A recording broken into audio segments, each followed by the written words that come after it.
지난주에 교역자들하고 식사를 같이 하다가 과거에 우리 이전도사님이 군에 있을 때 휴가 나와서 하신 말씀 가지고 이야기를 좀 나눴어요. 이제 쫄병 시절이 거의 끝나고 이제 어느 정도 중고참쯤 되었을 때 그런 말씀 하시더라고요. 요새 들어오는 신병들은 군기가 빠졌다고. 그래서 제가 그 말씀 들으면서 그렇게 생각했어요. 저 말은 나도 군대 있을 때 들었던 말이고 했던 말인데, 쫄병 때는 그 말을 되게 많이 들었어요. 요새 쫄병들은 군기가 빠졌다고. 고참되고 나니까 똑같은 말을 합니다. 요새 쫄병들은 군기가 빠진 것 같다. 여러분들은 혹시 그런 말씀 하시는지 모르겠어요. 요새 젊은 애들이 혹은 청소년들이 옛날 같지 않다, 이런 말씀 혹시 해보신 적 없으세요? 요새 청소년들이 문제다, 이제 이런 말. 근간에도 뭐 없지 않다고 생각을 해요. 요새 어린 아이들 보면 전화기에만 빠져 사는 것 같고 인터넷에만 매달려 있는 것 같고, 이제 이런 관점으로 보면서 아이들이 문제다, 이제 이런 생각을 하게 되는데, 우리가 어렸을 때는 어땠는가 또 한번 생각을 해보는 거예요. 우리가 어렸을 때 우리의 어른들은 우리를 보는 시각이 어떠했을까? 우리가 잘 지내고 있다고 보셨을까? 아니면 그 시절에 우리도 역시 문제로 여겨지지는 않았을까 하는 생각을 해보는 겁니다. 그런 이야기가 있어요. 고대 이집트 동굴에 써져 있는 상형 문자를 풀어나가던 사람이 풀다 보니까 그런 글도 있다는 거예요. 요새 청소년이 문제다. 요새 젊은 애들이 문제다. 그게 수천 년 전에 고대 이집트 벽화에 벽에도 그렇게 쓰여 있었다라고 하면, 이 청소년의 문제는 지금 오늘날 이 시대의 문제만은 아니라는 거예요. 지금 아이들, 우리가 어렸을 때, 과거에도 이 시기 아이들은 누구에게나 이제 쉽지 아니한 시기를 지내고 있다라고 하는 것이 틀림이 없습니다. 이제 그렇게 보면 오늘 사실은 어떤 면에서는 제일 중요하고 어려운 과정이라고 볼 수 있겠는데, 조금 염려했어요. 날씨도 춥고 비도 오고 그래서 이게 지금 우리가 유아기로부터 시작을 해서 이렇게 단계별로 배워서 이 청소년기가 이제 지금 지나가고 계시는 분이 제일 많은 것 같고, 또 이제 곧 앞두고 계시는 분들이 많아서 이 시기가 참 중요한데, 그러다 보니까 이제 오늘 이 자녀 성장기에는 청소년기에만 초점이 맞춰져 있는 것이 아니라, 이제 앞으로 또 몇 주간에는 자녀와의 이제 대화법을 저하고 같이 스터디를 하게 됩니다. 이 청소년기의 자녀들과 어떤 방식으로 대화를 할 것인가. 물론 꼭 청소년들은 아닐지라도 어쨌든 대화가 힘들어져요. 어렸을 때는 그래도 일방적으로 부모의 이야기를 전하기만 하면 되는데, 청소년기에 접어들면 아이들이 듣고만 있는 것이 아니라 듣고 자기의 생각을 이야기합니다. 자기 생각에 맞지 아니하면 따지기도 하고 이제 덤비기도 하죠. 이게 또 못마땅하면 부모는 어디서 말대꾸냐 이제 이러면서 힘으로 눌러보려고 하는데, 그게 또 잘 안 돼요. 이제 그게 어렸을 때는 그래도 말대꾸 하지 마, 이 한마디면 그냥 이제 승부가 갈렸는데, 아이들은 그렇게 이제 얘기하면 지금 제가 말대꾸를 하는 게 아니라요, 이제 이러면서 계속 대화를 이어나가려고 하는 이제 이런 성향을 보이는 경우도 있어요. 이제 그러다 보니까 점점 더 이제 어려워질 수 있다라고 하는 생각을 하게 됩니다. 어쨌든 힘든 시기인 건 틀림이 없어요. 이제 그러다 보니까 질풍노도의 시기라고 표현도 하는데, 조금 우리가 이제 성경적 부모로서 시각을 가지고 본다면 무조건 힘든 시기만이 아니라 또 우리가 잘 다루게 되면 축복과 회복의 시기가 될 수 있어요. 우리가 유아기 때나 아니면 이제 학령 전기, 학령기를 보내면서 실패한 부분들이 있을 수 있는데, 이 실패한 것들을 청소년기에라도 잘 다루어 주면 오히려 치유도 될 수 있고 회복도 될 수 있고, 그리고 이 자녀가 이제 성인으로서 자아 정체성을 찾아 나가는데 훨씬 더 유익할 수 있다는 거예요. 참고로 교재에 따라서는 이 청소년기를 그래서 그냥 단순히 중고등학교 시절까지만 제한하지 않고 이제 대학생 시절 이제 결혼 전까지를 이렇게 확대해서 보는 경향도 있는데, 전 그것도 나쁘지 않다고 보는 것이 뭐냐면, 인간의 치유는 이제 이 일생에 걸쳐서 일어나는 과정이 될 수 있기 때문에 그 치유가 만약에 이 중고생 시절에 아니 되면 대학생 시절이라도 치유의 과정을 거칠 수 있으면 좋거든요. 그러니까 그런 관점에서 보게 되면 이 시기는 마냥 힘든 것이 아니라 오히려 이제 치유를 경험할 수 있는 그런 시기가 될 수도 있다라고 하는 것입니다. 이제 그런 면에서 우리가 중요하다라고 하는 생각을 가지고 이 시기에 이제 뭐가 중요하고 어떤 것을 해나가야 되는지 하나씩 좀 정리를 해보도록 하겠습니다. 제일 첫째로 이 청소년기의 발달 과제는 자아 정체성입니다. 충분한 사랑을 받는 것이 중요하다고 하는 말씀 자주 드렸는데 이제 그걸 통해서 말 그대로 이제 이 대인 관계가 이제 형성이 되는 거예요. 충분한 사랑을 받으면 사람들 만나는 거 크게 두렵지 않고 자신감을 갖고 만나고 이제 건강한 이제 교제가 가능합니다. 이제 그런 면에서 이 정체성을 확립하는 데도 역시 이 사랑과 용납이라고 하는 것이 이제 되게 중요하고요. 그 다음에 이제 두 번째가 역할 모델이라고 하는 것이 필요해요. 청소년기의 특성 중에 하나가 뭐냐면 이제 정체성이 확립이 안 되다 보니까 누군가 한 사람 정말 그 자신에게 있어서 매력적인 사람이 딱 나타나면 그 사람을 닮고 싶어하는 마음이 생깁니다. 사람에 따라 다 달라요. 예를 들어서 뭐 진짜 좋은 선생님을 만나면 이게 그런 경우들 있잖아요. 여학생들이 이 중고등학교 다닐 때 국어 선생님 멋진 사람 만나면 다른 공부 다 안 해도 이제 국어만 열심히 공부하는 이제 그런 경우들 있잖아요. 영어 선생님이 멋있으면 이제 영어만 해요. 수학은 빵점이어도 영어는 100점 맞는 막 이런 결과들이 나타날 정도로 역할 모델 한 사람 멋진 사람을 만나면 그 사람과 똑같이 되고 싶어서 할 수 있는 것들을 찾게 되고 그것을 위해서 이제 노력을 기울입니다. 그러다 보니까 이제 그 과목 성적이 좋아지는 이런 것들이 역할 모델이라고 하는 것인데 이게 지금 이제 우리 사회가 조금 우리가 그래도 조금 다르고 과거와 다르다라고 이제 보는 이유 중에 하나가 뭐냐면 역할 모델이 바뀌었어요. 우리가 지금 어렸을 때 역할 모델은 진짜 학교 선생님 아니면 거의 만날 사람이 없었어요. 그리고 이제 그 세계 방송에서 나오는 이제 TV 탤런트 정도 그때 당시에 뭐 여러분들 아시겠지만 영화도 그렇게 많이 안 봤기 때문에 영화배우, 연예인, 개그맨, 코미디언 별로 그렇게 역할 모델을 하지 않았었거든요. 그런데 매체가 어느 순간 확 발달이 되고 나서부터 그리고 아이들이 이제 학교에서 선생님만 만나는 게 아니라 학원에서 만나고 뭐 이제 여러 사람들을 만나면서 그리고 이제 그 만나는 과정이 우리 과거처럼 그냥 가르치고 배우는 이런 관계로만 형성이 되는 것이 아니라 이제 이 입시 그 경쟁 이제 이런 속에서 만나다 보니까 아이들의 역할 모델은 선생님보다는 이제 TV에서 보는 쪽으로 많이 흐르게 되고 그러다 보니까 이제 자주 보는 가수, 뭐 코미디언, 개그맨, 이제 탤런트 이제 이런 쪽에 많이 집중이 되는 거예요. 뭐 자체가 나쁜 건 절대 아닌데 뭐 또 그런 일들을 할 수도 있다라고 생각을 하는데 어쨌든 이제 중요한 건 그런 역할 모델에 의해서 지금 영향을 받고 있다라고 하는 것입니다. 사실 제일 좋은 역할 모델은 부모가 되면 제일 좋아요. 엄마 아빠를 보면서 나도 엄마처럼 되고 싶다, 아빠처럼 되고 싶다라고 하는 생각을 할 수 있으면 그런데 이것도 또 한편 제가 경험한 사례에 의하면 그런 고민도 좀 있기는 있어요. 우리 이제 교회에서 과거에 2년 전에 진로 상담 한번 하면서 애들 진로 교육 이렇게 할 때 이제 나눈 이야기 중에 그런 이야기를 한 아이도 있다 그러더라고요. 나도 엄마처럼 집에서 살림만 하고 교회만 좀 다녔으면 좋겠어 이제. 그러니까 공부 좀 안 했으면 좋겠어 이제 이렇게 그냥 엄마를 역할 모델로 삼고 이제 가는 친구들도 있다는 이야기를 듣기는 들었었는데. 어쨌든 기왕에 우리가 만약에 그런 식으로라도 역할 모델을 보여줘야 한다라고 하면 잘 보여줘야 되거든요. 그런 면에서 이 청소년기 정체성을 확립하는 데 있어서 이제 가장 중요한 역할 모델은 역시 이 하나님과의 관계입니다. 이건 그냥 단순한 역할 모델의 차원을 넘어서서 하나님과의 관계만 어느 정도 청소년기에 잘 확립해 나갈 수 있으면 사실은 아이들이 그렇게 이 시기의 정체성 때문에 큰 혼란을 겪지 않는다는 거예요. 왜냐하면 사실 우리의 근본이 하나님이시고 우리가 하나님께로부터 만들어졌고 또 하나님께서 우리에게 허락하신 이 인생의 시간들이 사명이라면 이 사명의 시간들을 어떻게 보낼 것이냐라고 하는 그 책임 앞에 당연히 정체성을 찾아가게 되어 있거든요.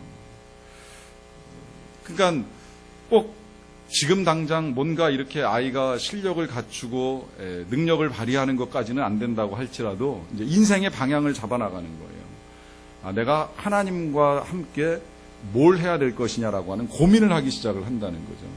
물론 그것조차도 막연할 수 있어요. 예를 들어 진짜 청소년기에 이제 이 시기가 어떤 때는 진짜 너무 큰 영향을 받는 시기다 보니까 그런 생각이 들 때가 있어요. 내가 뭐 이제 갑자기 수련회 같은 데서 은혜를 많이 받으면 뭐 목사가 될래, 뭐 선교사가 될래, 이제 이러면서 결단을 하잖아요.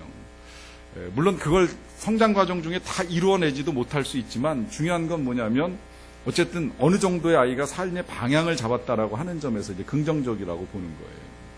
그리고 그런 생각을 가지고 살아가도 중간중간 흔들립니다. 여러분, 재작년에 왜 김난도 교수가 이제 이 흔들림에 대한 문제를 가지고 베스트셀러를 쓰신 일이 있었는데, 그 이후에도 이제 그분도 그런 표현을 많이 하셨고, 뭐, 유사한 책들이 많이 나오면서, 청소년만 흔들리겠느냐, 뭐 청년들만 흔들리겠느냐, 중장년이라고 흔들리지 않겠느냐, 이제 이런 이야기들 계속 나오고 있어요. 솔직히 우린 다 흔들립니다. 어떻게 완벽하게 중심 잡고 가는 사람이 있겠어요. 잡아가려고 애를 쓰는 거죠.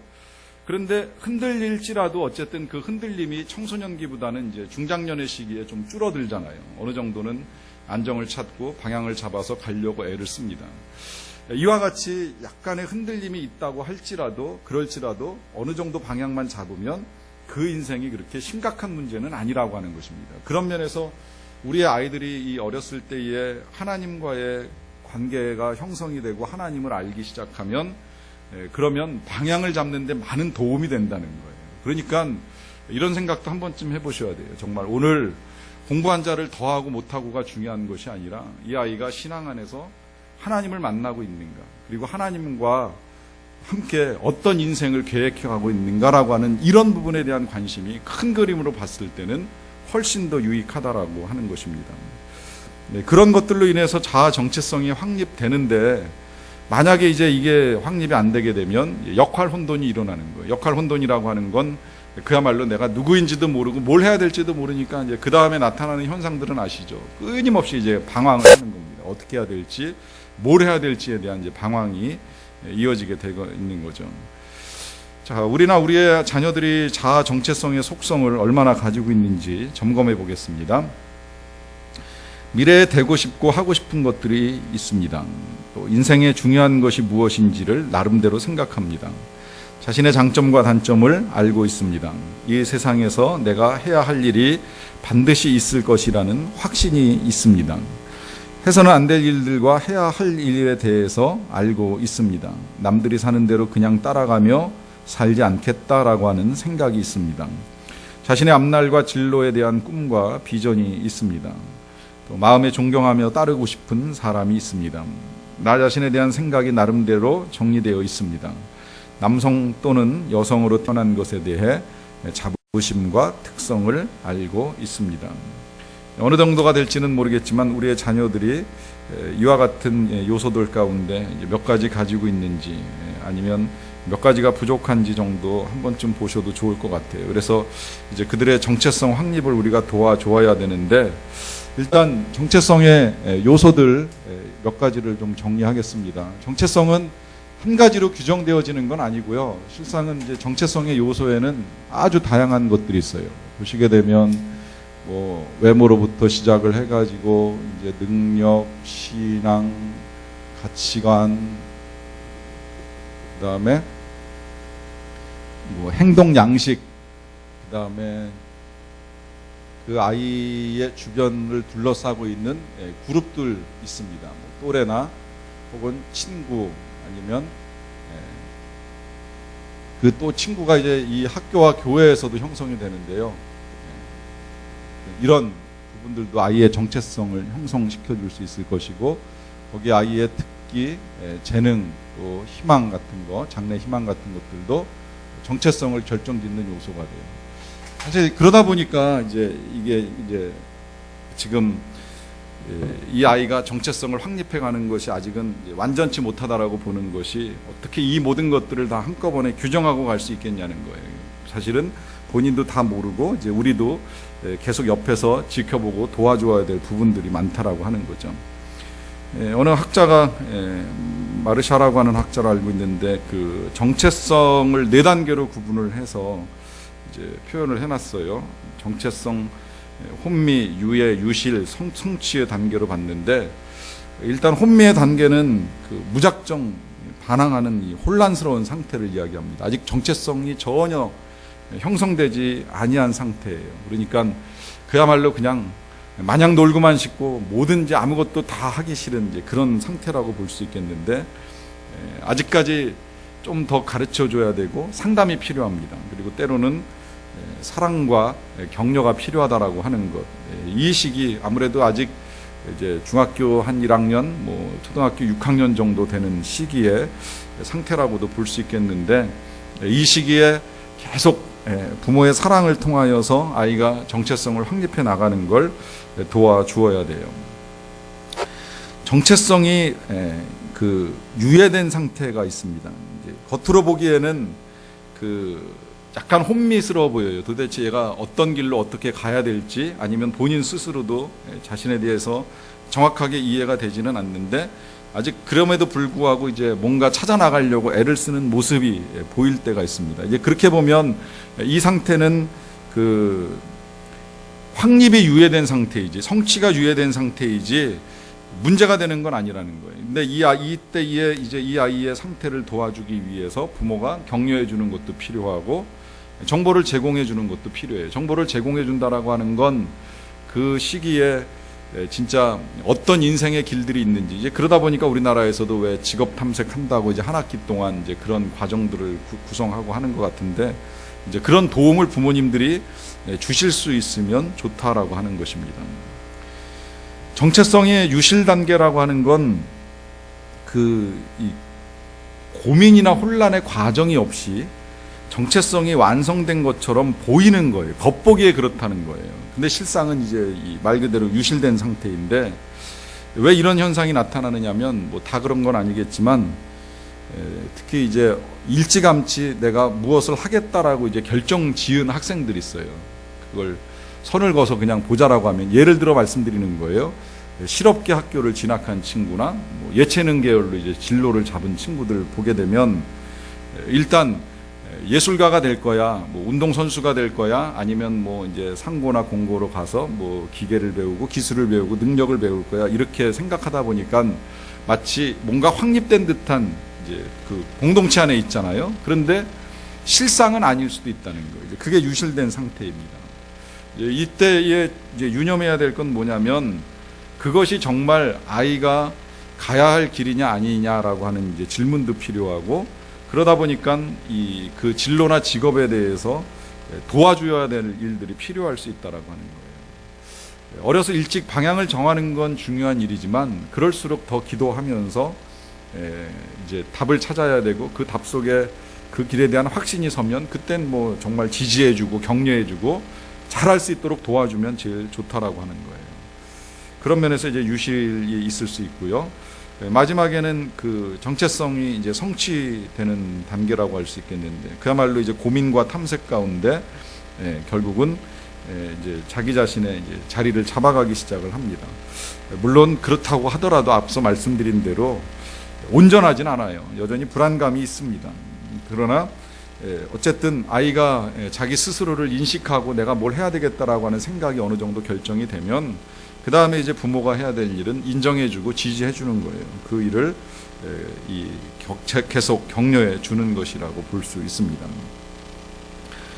자, 그 다음에 이제 청소년기의 이 분노와 이 반항이라고 하는 것을 좀 봐야 될 필요가 있겠는데, 이제 이 부분 때문에 부모님들이 되게 힘들어합니다. 청소년기를 지나가는 우리의 자녀들이 때때로 그 분노와 반항으로 인해서 이제 부모와 충돌이 나고 굉장히 어려움을 겪게 되는데, 일단 이 분노와 반항에 대해서 이렇게 인식을 하시라는 거예요. 이건 아이들이 성인으로 존중해 달라고 하는 메시지입니다. 여러분, 이게 이제 부모와 충돌 나는 이유가 뭐냐면, 아이들이 몸이 커요. 이 순간에 몸이 확 커버립니다. 특히 이제 중학교 시기는 더 그렇잖아요. 중학교 1학년은 아기 같아요. 그런데 중3 정도만 되면 거의 어른 키만큼 애들이 다 커버려가지고 본인들 스스로 내가 성인이다라고 하는 생각을 하지 않지만 어쨌든 성인과 같은 몸을 가지고, 더더군다나 높아만 보였던 엄마 얼굴이 이렇게 내려다 보이면서 이제 이 성인이라고 하는 착각을 일으키기 시작을 하는 거예요. 그러다 보니까 성인으로 존중을 해달라고 하는 요청을 하는데, 그 요청하는 이 시기에 이제 부모님들이 제일 먼저 아셔야 될 것이 뭐냐면 그냥 이 시기가 그야말로 정체성을 찾아나가는 시기라고 보시면 돼요. 자기를 찾아나가는 시기입니다. 자기를 찾아나가는 시기입니다. 자기 확립을 하는 시기예요. 그래서 이 시기에 자기를 찾아나가다 보니까 이제 자기 자신을 주장하기 위해서 이렇게 이제 반항하는 일들이 일어나게 된다라고 하는 거죠. 거기에 이제 더하여서 조금 더 우리가 이 시기에 주의해야 될 것이 있다라고 하면 아이들이 반항하고 분노하는 과정 중에는 때때로 부모의 부당함이 나타날 때 있을 수 있다라고 하는 것입니다.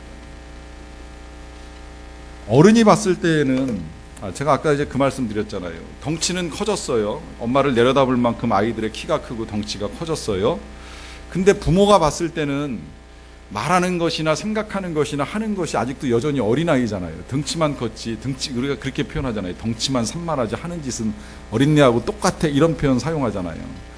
아직 내면은 하나도 성장이 안 됐는데 이제 몸만 컸어요. 근데 자기 자신은 이제 그게 은연중에 담겨 있는 거예요. 내 몸이 이렇게 컸는데 왜 아직까지도 이 작은 엄마가 왜 날 그렇게 애 취급하느냐, 이제 이런 식의 생각을 가지고 덤비는 거거든요. 그러니까 스스로 자기 주장을 지금 하기 위해서 자기 자신을 좀 존중해 달라고 하는 표현에서 이 반항과 분노가 나오는 것인데, 그러는 가운데에 이제 만약에 이제 부모의 부당함이 요만큼이라도 노출이 되게 되면 그때 이 아이들의 반항과 분노는 훨씬 더 강력하게 나타나는 거예요.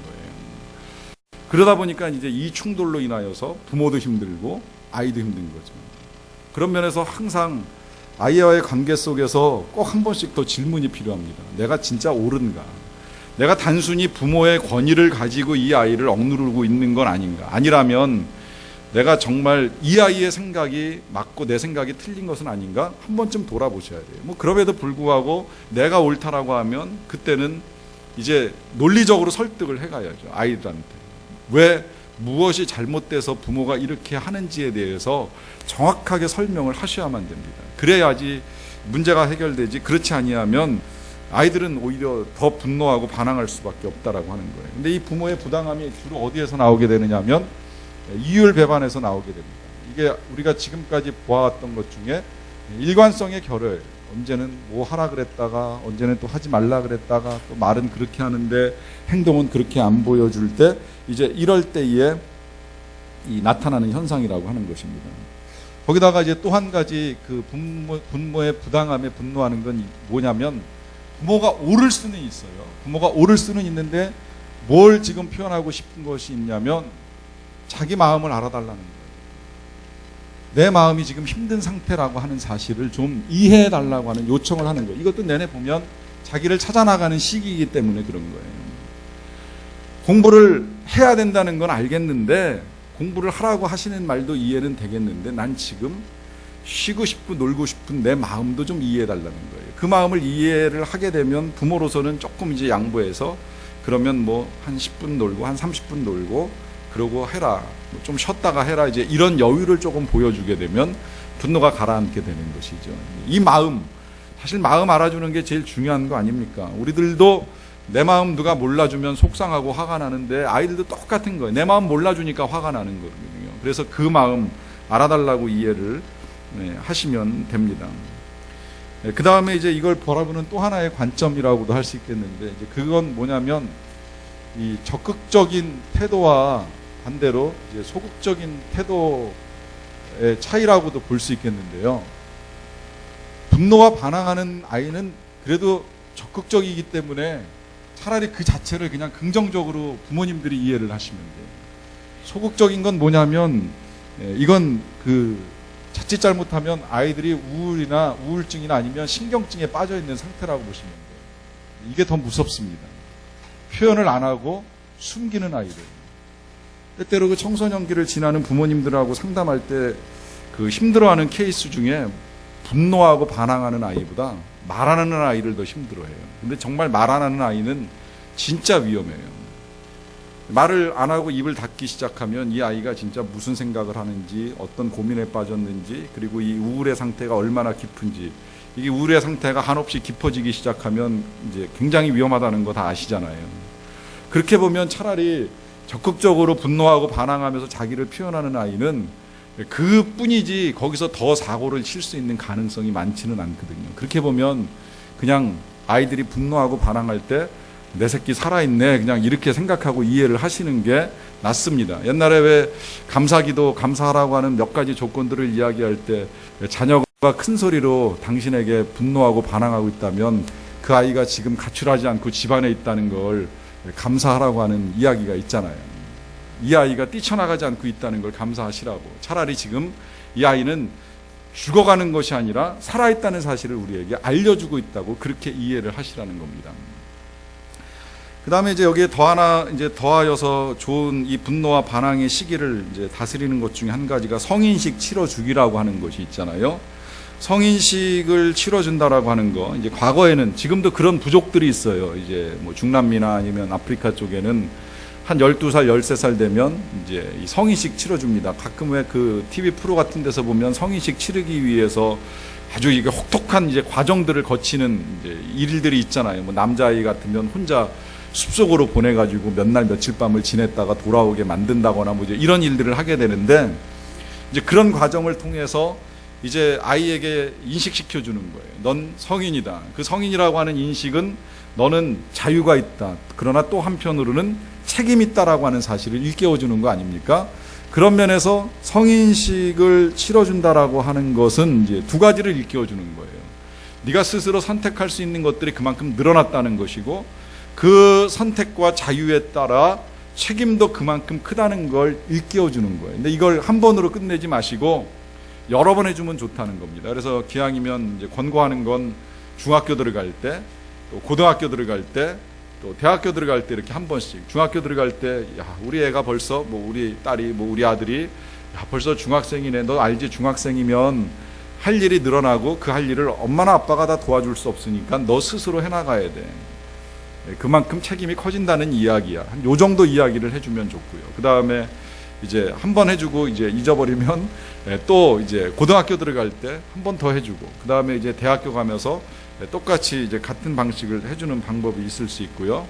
그 다음에 이제 참고로 그 딸을 키우시는 이제 분들에게 이제 팁으로 조금 더 언급해드리자라고 한다면 그 성인식을 치러주기 이제 또 하나의 좋은 방법 중에 한 가지가 이 딸이 초경을 할 때입니다. 이제 그 신체적인 변화를 이제 가장 크게 겪으면서 스스로 어른이 되고 있다라고 하는 걸 몸으로 인식할 때인데 이제 이 기회에 제일 좋은 건 이제 아빠가 도와주는 거예요. 아빠가 그 꽃과 그 다음에 뭐 향수 사준다면서 향수하고 뭐 이제 이런 거 이렇게 사주면서 축하해주고 이제 존중해주는 일들을 하게 되는데 거기에 더하여서 저 같은 경우에는 이제 저희 딸들이 그런 과정을 겪을 때 이제 반지를 사다 줬어요. 은으로 만든 반지에 그 영어로 God loves you 이렇게 새겨가지고서 이제 그거 주면서 이제 그런 부탁을 했어요.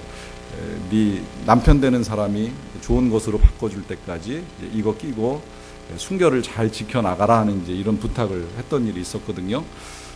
근데 이게 나중에 보니까 고등학교에서 이제 착용하기가 좀 어려운 문제가 있어서 지금 생각해 보면 반지보다 오히려 이렇게 좀 가릴 수 있는 목걸이를 해주는 것도 이제 좋겠다 하는 생각이 드는데 어쨌든 그런 일련의 과정들이 필요한 건 뭐냐면 아이 스스로 자기를 지켜야 된다, 책임져야 된다 이제 이런 생각들을 도와주는 거예요. 이제 여기에 착안을 하시면 되는 겁니다.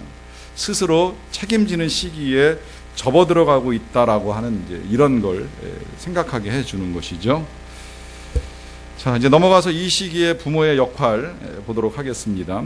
이 시기는 의존과 독립에 따른 부모의 역할이라고 표현이 되어 있는데 우리가 이제 지난번 그 유아기서부터 이 학령기까지 보면서 애착과 분리의 문제를 보았던 기억을 하실 거예요. 애착 관계가 잘 형성된 아이가 오히려 분리도 잘 된다 그랬죠. 부모와의 애착 관계가 잘 형성돼야지 부모와 떨어지는 걸 그렇게 두려워하지 않는다 그랬는데 이게 이제 다른 표현으로 의존과 독립에 따른 부모의 역할이라는 거예요. 그러니까 의존은 애착이고 독립은 분리인데 이제 이 시기에 의존과 독립이 이루어지기 위해서 제일 먼저 부모에게 필요한 것은 역시 코치가 되어주는 겁니다. 코치가 된다는 말은 바꿔 말씀드리면 부모가 선수가 아니라는 거예요. 부모가 대신 뛸 수 없다는 겁니다. 이제 아이 스스로 뛰게 해야 되고 그 뛸 때에 부모가 깊이 관여할 수도 없어요. 운동장에 나가 있는 그 아이에게 소리만 지른다고 되는 일이 아니에요. 그냥 잠깐 꼭 필요한 것들을 일러주는 정도가 전부가 될 수도 있다라고 하는 것입니다. 그런데 이때 코치를 잘하는 원리 가운데 한 가지가 뭐냐면 당장 아이가 한번 실패한 게임 때문에 연연해하지 마시고요. 오히려 훌륭한 선수로 잘 독립해 갈 수 있는 방법이 뭔가를 고민해 보세요. 아이가 이거 그냥 이 게임이라는 의미를 아실 거예요. 인생의 게임, 우리 아이들이 치르는 게임이라면 뭐 일단 학교 시험이 뭐 제일 중요할 수도 있을지 모르겠는데 그 한 게임 실패했다고 해서 지금 이 아이를 책망하고 다그치는 게 중요한 것이 아니라 얘가 어떻게 하면 정말 인생 전체의 훌륭한 선수로 만들어 갈 것이냐, 이제 이 문제가 더 깊은 고민이 되어야 한다라고 하는 것입니다. 그래서 영원한 실패가 되지 않도록 도와주는 일이 필요합니다. 그렇게 되려면 이제 용기를 자극하는 일도 필요하고 이제 독립을 격려해 주는 일도 필요하다라고 하는 거예요. 고민을 들어주세요. 두 번째로 자녀의 고민을 들어주세요. 자녀들과 이제 열린 대화를 할 수 있어야만 합니다. 근데 이 열린 대화, 이제 대화가 워낙 중요하니까 나중에 다시 또 몇 주간 이제 저하고 하겠습니다만은 이 대화가 있을 때 아이들도 어려움을 극복합니다.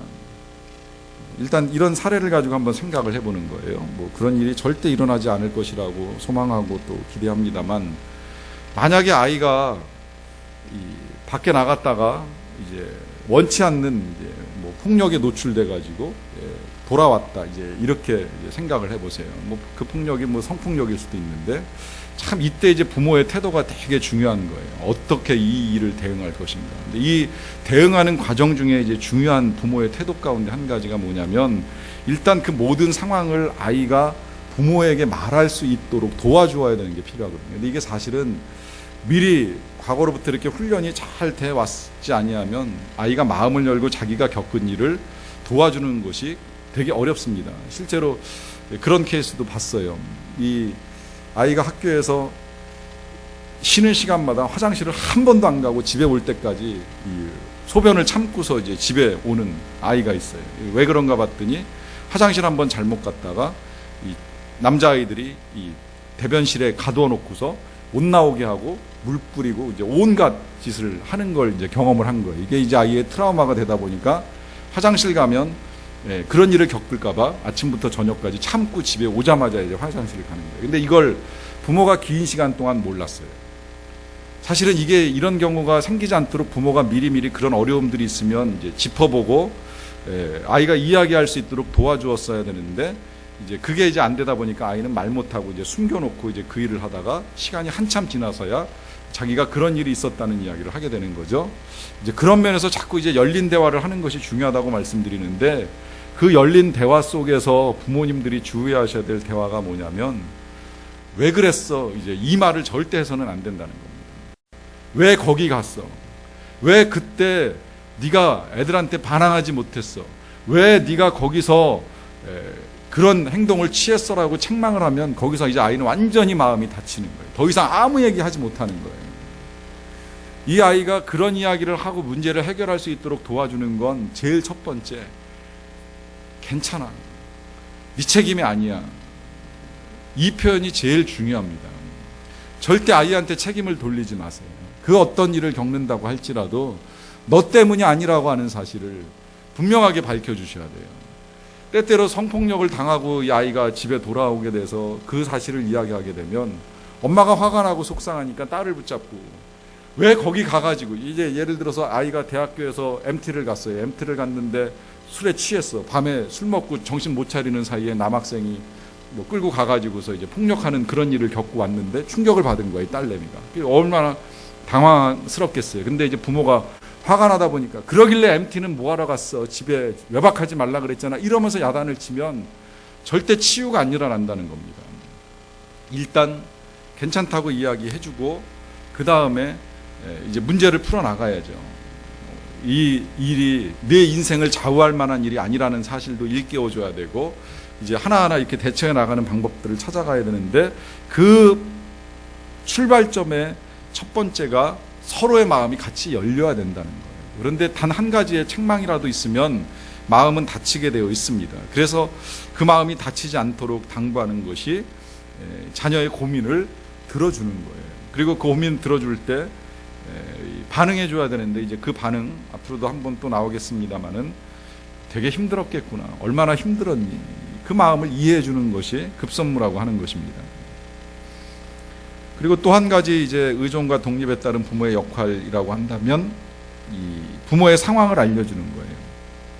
친구처럼 편안한 마음으로 부모님들의 상태를 알려주시는 일이 필요해요.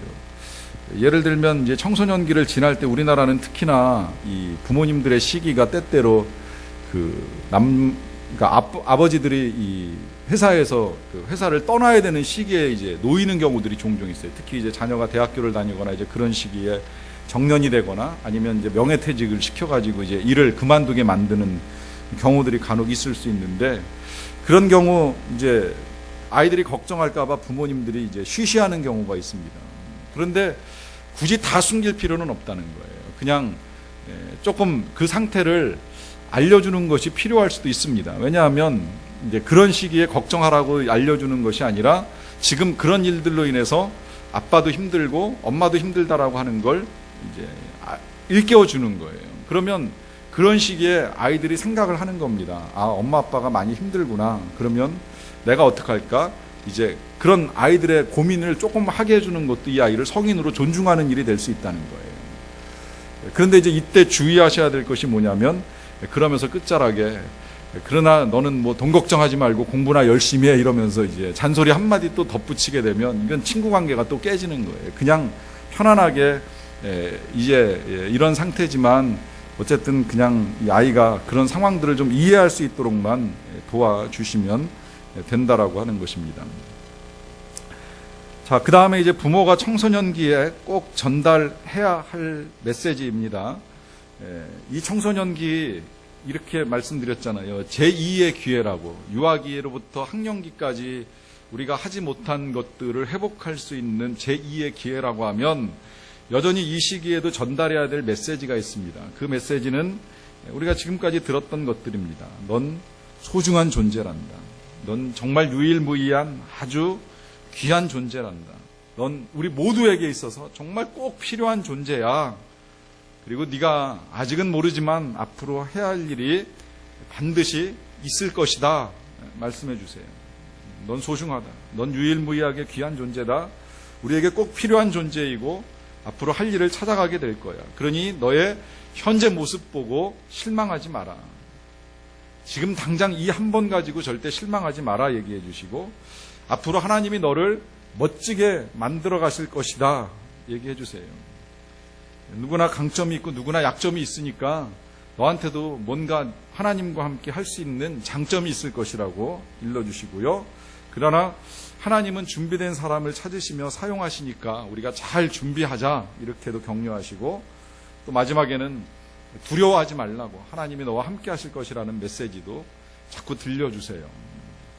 계속 들어야 돼요. 생각해보면 여러분 지금 이 메시지들 제가 여러분들한테 드렸던 이 메시지들 여러분들에게도 필요한 메시지잖아요. 여러분들 들어서 기분 나쁩니까? 이 메시지 들으면 다시 이제 생각하게 되잖아요. 내 인생도 생각할 수 있잖아요. 근데 아이들은 부모가 이 메시지를 전해주면 강력한 영향을 받아요. 그래서 자기 인생의 가치를 알게 되고 그 가치 속에서 아이의 정체성이 확립이 돼가는 겁니다. 그렇기 때문에 계속 이런 메시지들을 바꿔가면서 전달을 해주시기 바랍니다. 그리고 그 다음에 이제 또 하나가 예수님을 만나면 성공이라는 것. 앞서 말씀드렸듯이 예수님 만나면 정체성이 나오는 거예요. 그리고 예수님 만나야지 꿈이 생기는 거고 예수님 만나야지 비전이 생기는 겁니다. 그런 면에서 조금 공부는 더디 가더라도 이 아이가 예수님을 만나는 것이 더 급하다라고 하는 마음을 가지고 예수님을 만날 수 있는 일을 최대한 도와주시기를 부탁을 드리고요. 이제 마지막으로 이미 잘못된 자녀를 되돌리는 방법이라고 할 수 있습니다. 이제 때때로 우리가 이 성경적 부모의 삶에 대해서 공부를 하다 보면 좀 진작 알았으면 좋았을 걸 하는 이제 이런 이제 생각들이 터져 나와요. 저 역시도 그래요. 이걸 내가 진짜 결혼하고 나서 우리 딸들이 태어나기 전에 좀 미리 알았으면 하는 이런 아쉬움도 저한테 되게 많고, 제가 이걸 미리 알지 아니함으로 인하여서 우리 딸들은 어렸을 때 또 얼마나 힘들었을까 하는 이런 생각들을 하게 되면 좀 이제 죄책감도 생길 수 있는데요. 제일 첫째로 그래서 해야 될 일이 뭐냐면 일단 죄책감을 버리는 거예요. 제가 인상 깊게 봤던 영화 중에 하나 되게 오래된 건데 굿 윌 헌팅이라고 보신 분들 계신가 모르겠어요. 그 로빈 윌리엄스가 이제 선생님으로 나오면서 청소년과 이렇게 상담하면서 청소년을 바꿔나가는 이제 과정 중에 보여주는 영화인데, 거기 명대사가 나옵니다. 이 청소년이 불우한 가정에서 태어나가지고 이제 불우하게 크다 보니까 온갖 사고하고 문제는 다 일으키는 그런 아이였어요. 근데 이 아이를 계속 만나서 이제 설득하고 바꿔가는 과정 중에 그 윌리엄스 선생이 아주 유명한 말을 해요. 네 책임이 아니야. 절대 네 책임이 아니야. 지금까지 네가 이렇게 된 건 네 책임이 아니야. 걔가 불량 학생이 돼서 사고를 치고 문제를 일으키고 그래서 태학의 위기에 놓여 있는 그 모든 상황들이 다 네 책임이 아니라고 하는 이야기를 분명하게 이야기합니다. 그런데 맨 마지막에 딱 한마디를 더해요. 그러나 이제부터는 네 책임이야. 이제부터는. 근데 저는 그 메시지를 늘 지금까지 기억하고 있는 이유가 뭐냐면, 여러분들에게 그런 말씀 드리고 싶을 때가 종종 있어요. 제 딸들한테도 그런 표현을 썼을 때도 있고요. 우리가 우리의 자녀들을 지금까지 잘못 키운 건 우리 책임이라고 생각하면서 죄책감에 빠지실 필요는 없다는 거예요. 어떻게 하겠어요? 시간을 되돌릴 수 없는데. 그러나 이제부터는 우리의 책임이 될 수 있으니까 이제부터 잘하자는 거예요. 그럼 이제부터 잘하기 위해서 뭐가 필요하냐? 우리가 먼저 변해야 돼요. 우리가 변하지 않고 아이를 바꾸려고 하지 마세요. 내가 먼저 변하면 아이가 바뀌게 되어 있습니다. 그래서 우리가 이제 적극적으로 변화하는 것이 필요한데, 그 변화가 뭐냐? 그게 이제 관가로 2번 여전히 조건 없는 사랑을 표현하는 거예요. 여전히 우리가 너희를 사랑한다. 너를 사랑한다. 네가 그래도 우리가 널 사랑한다. 계속 전달해 주세요. 그리고 그렇게 하는 가운데에 부모의 권위를 회복하시는 겁니다. 근데 여러분, 이 권위라고 하는 것이 어디에서 나오는 걸까요? 이 권위가 윽박지르고 소리 지르고 매를 때린다라고 나오는 것이 아닙니다. 오히려 자칫 잘못하면 그건 권위를 떨어뜨릴 수도 있어요. 그렇기 때문에 권위는 사랑에서 나오는 것이고 내 삶에서 나오는 것이라고 생각을 하셔야 돼요. 많이 사랑하면 사랑하는 사람의 말을 듣게 되어 있습니다. 본을 보여주면 행동으로 따라가게 되어 있습니다. 그런 면에서 그 우리의 권위는 다른 데서 나오는 것이 아니라 내 행동과 내 사랑에서 나온다는 걸 생각하시고 회복하시고요. 그 다음에 지금까지는 어떻게 사셨는지 모르겠지만, 이건 특히 아빠들한테 이제 해당되는 내용일 수도 있겠는데, 돈과 명예보다 가정생활을 소중히 여기셔야 된다라고 하는 것입니다. 그리고 신앙생활을 점검하십시오. 이 신앙생활이라고 하는 건 내가 하나님과 더 가까워질 수 있는 기회가 된다고 생각을 하시면 되는 거예요. 그 문제는 마지막에 8번하고도 같이 보도록 할 텐데, 일단 6번째로 부부간의 사랑을 점검하고 회복하십시오. 이건 부부간의 관계가 안정되지 아니한 상태에서 아이들의 정서적 안정을 기대할 수 없고, 정서적으로 안정되지 아니한 아이가 이 실력이나 능력을 향상시켜가는 건 어렵다고 말씀드렸잖아요. 정서적으로 안정되지 않으면 정체성이 확립이 안 되고, 정체성이 확립이 안 되니까 학업 능력도 떨어질 수밖에 없다는 거예요. 이제 그런 면에서 부부간의 사랑을 점검하고 회복하시고, 만약에 이게 지금 불안정하다라고 하면 차라리 어떤 누구를 만나서 상담을 하더라도 이제 이런 회복을 통해서 자녀의 잘못을 되돌려가는 과정이 필요하다라고 하는 것입니다. 그 다음에 이제 대화법도 훈련 받으셔야 돼요. 이 대화라고 하는 것이 문제 해결의 열쇠이기 때문에 훈련 받으셔야 되는데, 이제 이건 앞으로 다음 주부터 한 3주 정도 이제 저하고 또 계속 이제 트레이닝 하는 시간 좀 더 갖도록 하겠습니다. 그 다음에 이제 마지막 8번째로 자녀의 회복을 위하여 기도를 시작하라고 말씀을 드렸는데, 여러분 사실 지금까지는 우리 책임이 아니고 또 이제는 우리의 책임이라고 하더라도 실상 그리고 그걸 위해서 우리가 열심히 배웠지만 여전히 우리는 불완전합니다. 어떻게 완벽하게 이 몇 시간을 통한 훈련을 가지고 우리가 우리의 자녀들을 잘 이끌어 주겠어요? 부족해요. 그러나 이 부족함을 도와주시는 분이 우리의 하나님 아니십니까? 하나님이 우리의 자녀들에게 힘써서 도와주시는 것이 내가 하는 것보다 훨씬 능하다라고 하는 믿음을 가지고 기도를 해야 된다는 거예요. 또 기도하면서 때로 우리의 답답함, 자녀의 미래에 대한 두려움, 우리의 지난 날들에 대한 후회와 죄책감, 이거 그냥 다 쏟아놓으시기를 바랍니다.